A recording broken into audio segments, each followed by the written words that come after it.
វ៉ាណាលីនជាឱសថទឹកអាចជួយឲ្យស្ត្រីភេទរកឃើញឡើងវិញនូវភាពយុវវ័យ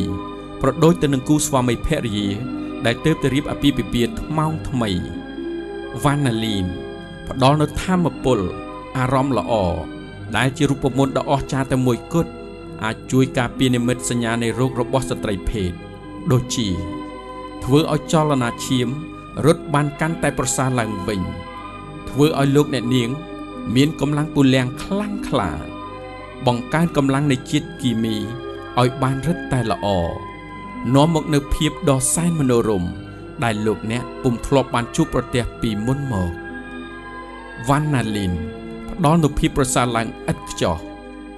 នាំចូលផ្ដាច់មុខដោយក្រុមហ៊ុន Princess Lifestyle ទូរស័ព្ទលេខ1800 606 5441សូមអរគុណ